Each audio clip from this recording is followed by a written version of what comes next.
예수님은 로마 제국에 의해 십자가에 처형되셨습니다.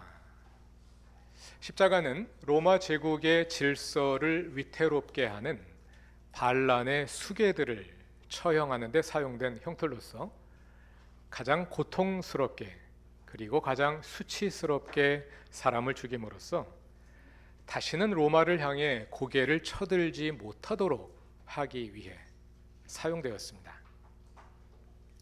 비록 누명이었지만 예수님이 그런 죄인으로 규정되어 죽임을 당하셨다는 것은 예수 주변에 있는 사람들도 함께 위험해짐을 의미했습니다.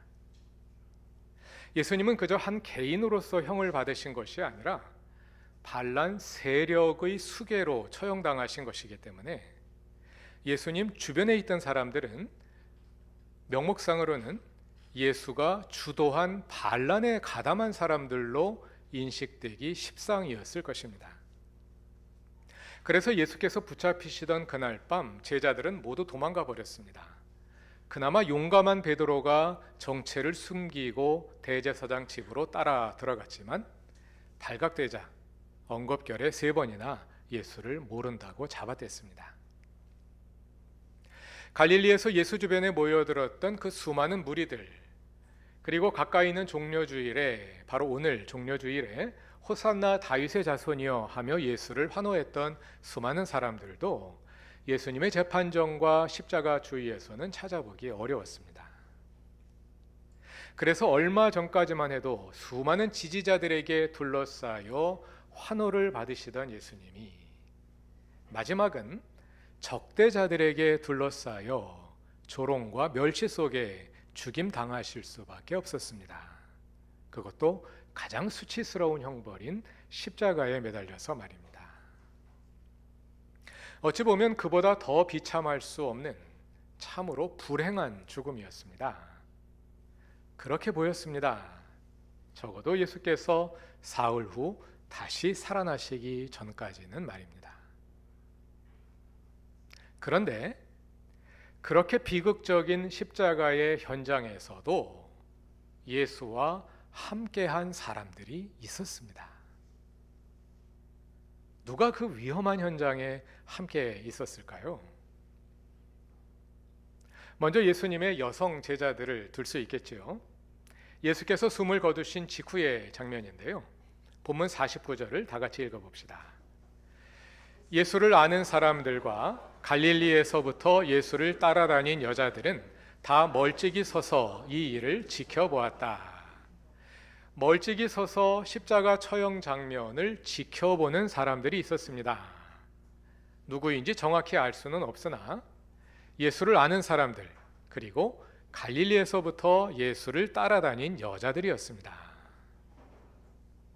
그런데 그 가운데서 여성 제자들의 역할은 거기서 그치지 않았습니다. 오늘 본문의 마지막 구절인데요, 55절과 56절을 다 같이 읽어봅시다. 갈릴리에서부터 예수를 따라다닌 여자들이 뒤따라가서 그 무덤을 보고 또 그의 시신이 어떻게 안장되었는지를 살펴보았다. 그리고 그들은 집에 돌아가서 향료와 향유를 마련하였다. 여인들은 계명대로 안식일에 쉬었다. 남성 제자들은 두려워 도망갔지만 여성 제자들은 끝까지 십자가의 현장을 지켰고 그가 어떻게 어디에 안장되는지까지 확인을 해두었습니다. 그리고 예수님의 시신에 바르기 위한 향유와 시신 옆에 함께 두기 위한 향료를 준비해 두었습니다. 그런데 때가 이미 저물어 안식일이 시작될 시간이 되었으므로 무덤으로 가지는 않고 안식일이 지나기를 기다렸습니다.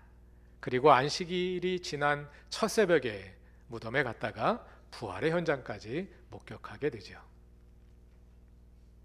이렇게 여성 제자들은 그 위험한 십자가의 자리에 함께 있었습니다. 그러나 그들뿐만이 아니었지요. 예수님의 장례를 주관한 아리마대 요셉을 빼놓을 수 없을 것입니다. 본문 50절과 51절을 다 같이 읽어봅시다. 요셉이라는 사람이 있었는데 그는 공의회 의원이고 착하고 의로운 사람이었다. 이 사람은 의회의 결정과 처사에 찬성하지 않았다. 그는 유대 사람의 고을 아리마대 출신으로 하나님의 나라를 기다리는 사람이었다. 그는 유대 공의회 곧 산헤드린의 의원이었습니다. 산헤드린은 유대인들의 자치의회로서 예수가 십자가형을 받도록 꾸미고 빌라도를 압박한 장본인들입니다. 그런데 그 산헤드린 의원 가운데 하나인 아리마대 요셉이 위험한 시국임에도 불구하고 자신이 예수에게 우호적인 사람임을 숨기지 않고 과감하게 빌라도를 찾아가 그의 시신을 받아서 장사를 지냅니다. 계속해서 52절과 53절을 읽어봅시다.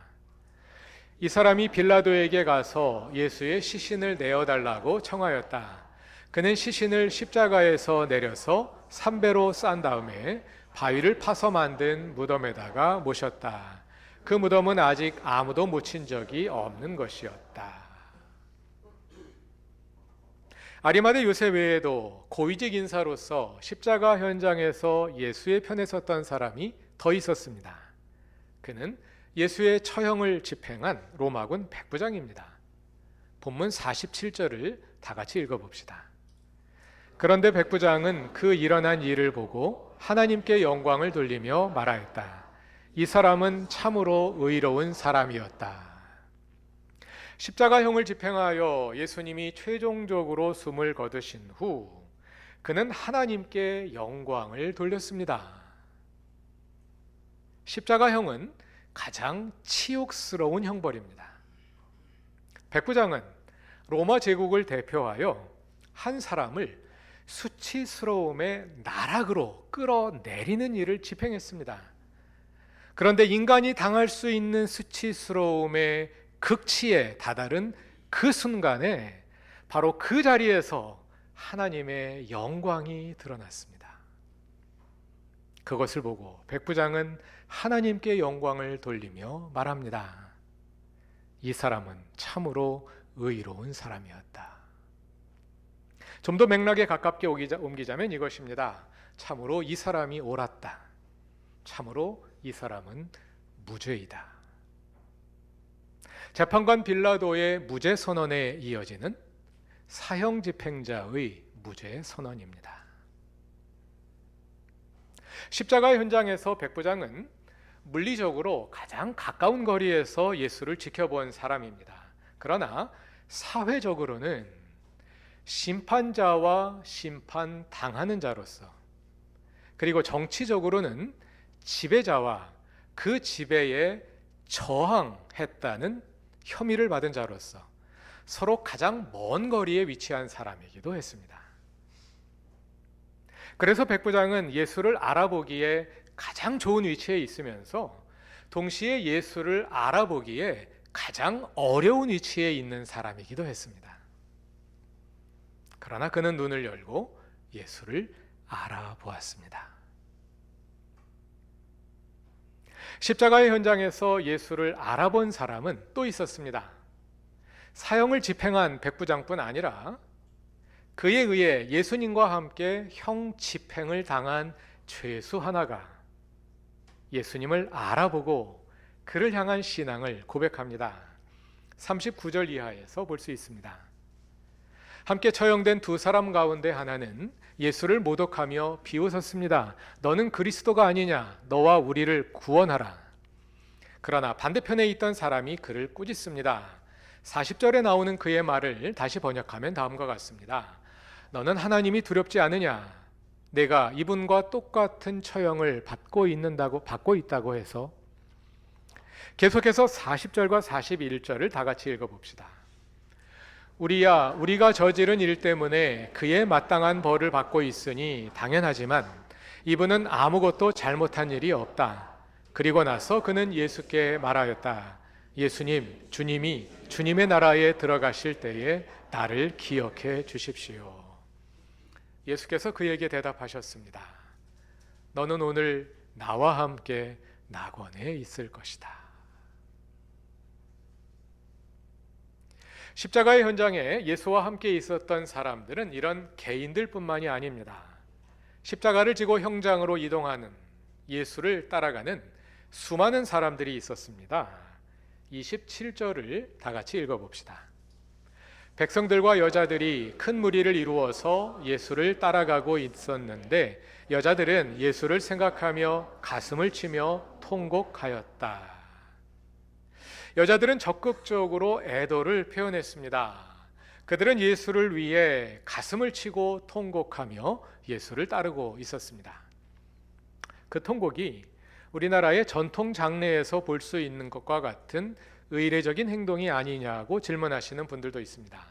과거 우리나라의 장례 행렬을 보면 반드시 곡하는 여자들이 있었고 가족들 내에 없을 경우에는 돈을 주고 곡하는 사람을 고용하기도 했지요. 그러나 28절에 나오는 예수님의 말씀을 볼 때 이 여인들은 진정으로 슬퍼하고 있는 것 같습니다. 28절을 다 같이 읽어봅시다. 예수께서 여자들을 돌아봐 보시고 말씀하셨다. 예루살렘의 딸들아, 나를 두고 울지 말고 너희와 너희 자녀를 두고 울어라.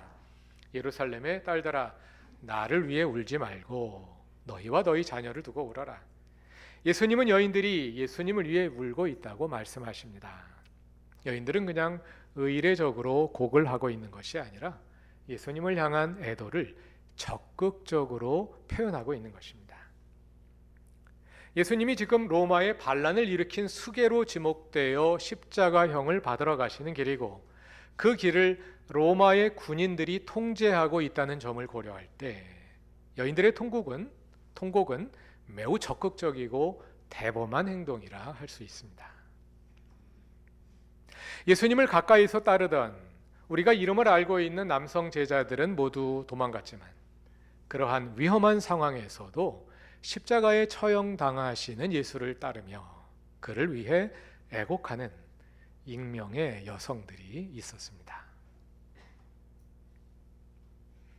그런가 하면 그 생각을 분명히 알기 어려운 모호한 입장에 있던 다수도 있었습니다. 그들은 백성들입니다. 27절을 다 같이 읽어봅시다. 백성들과 여자들이 큰 무리를 이루어서 예수를 따라가고 있었는데 여자들은 예수를 생각하여 가슴을 치며 통곡하였다. 여기에 등장하는 백성들의 존재는 수수께끼입니다. 백성은 헬라어 라오스를 번역한 말인데요.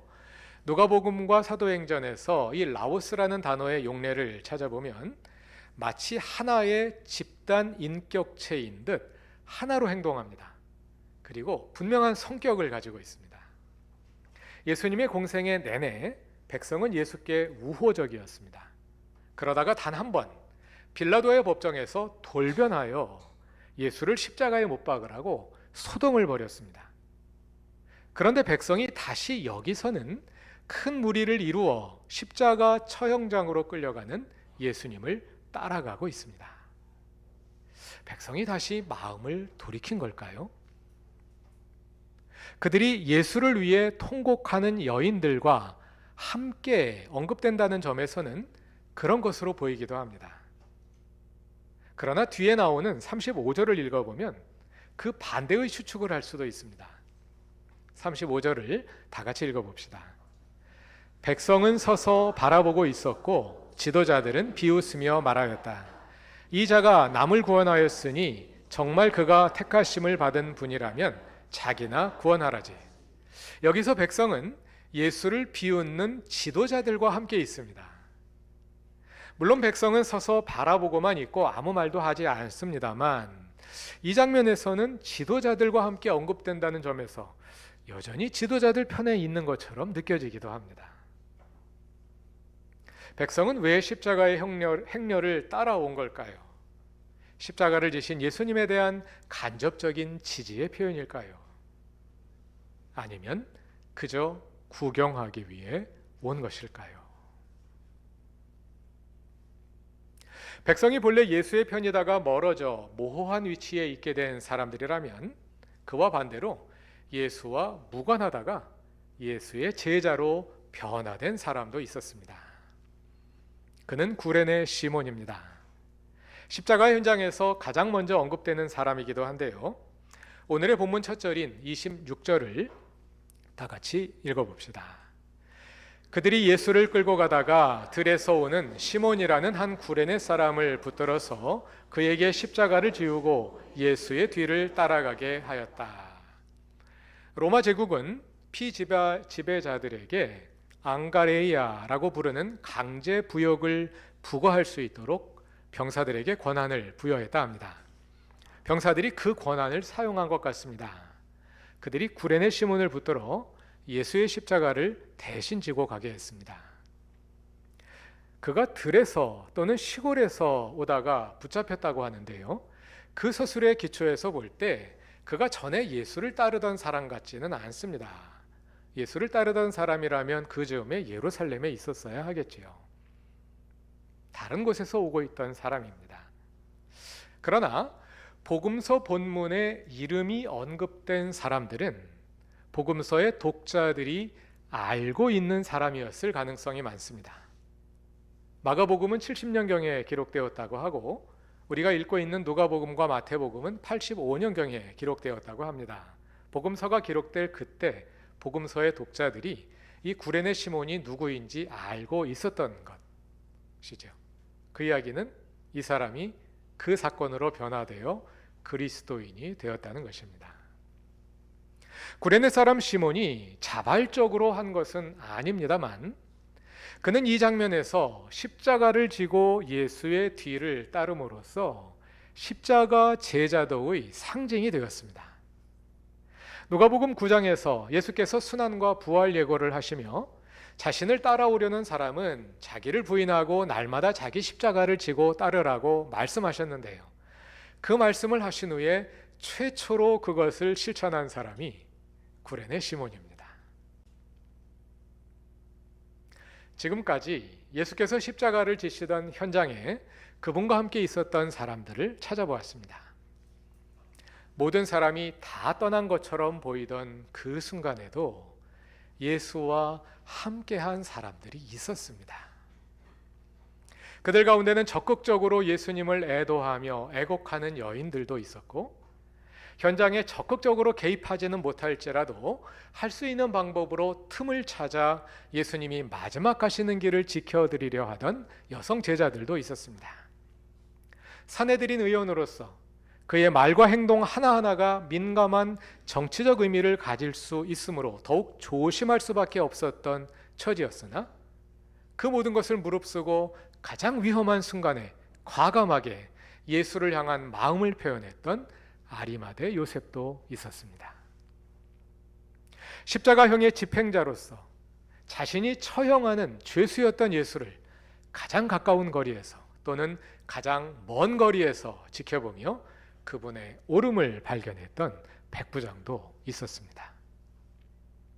예수와 함께 십자가에 달린 죄수로서 좌절스러운 죽음에 직면해서도 그 자리에서 예수를 알아보고 신앙을 고백했던 한편 죄수도 있었습니다.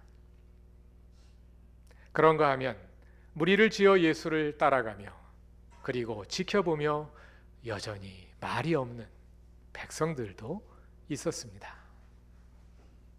물론 당연히 그 자리에 있었기를 기대하지만 그 자리에서 자취를 찾아볼 수 없었던 예수님의 남성 제자들도 있었습니다. 찬송가의 몇 구절을 떠올려 봅니다.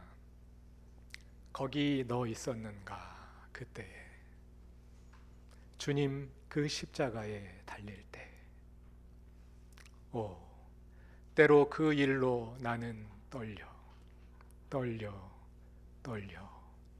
거기 너 있었는가 그때에 거기 너 있었는가 그때에 주님 나무 위에 달릴 때 거기 너 있었는가 그때에 해가 그 밝은 빛을 잃을 때 거기 너 있었는가 그때에 주님 그 무덤 속에 뉘일 때 거기 너 있었는가 그때에 주님 그 무덤에서 나올 때 오 때로 그 일로 주께 영광 거기 너 있었는가 그때에 우리 다 같이 눈을 감고 십자가의 현장을 떠올려 봅시다. 나는 그 현장 어디에 있었을까요? 오늘 본문에서 소개한 등장인물들 가운데 하나가 되어 그 자리에 서봅시다. 아니면 그 등장인물들 가운데 하나의 곁에 그와 함께 또는 그들과 함께 서봅시다. 그리고 십자가의 주님을 바라봅시다. 1분간 시간을 드리겠습니다. 잠시 침묵 가운데 마음을 담아서 거기에 머물러 봅시다.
오늘부터 시작되는 순환의 한 주간 십자가의 예수님을 묵상하며 주님과 함께하는 기간이 되시길 바랍니다.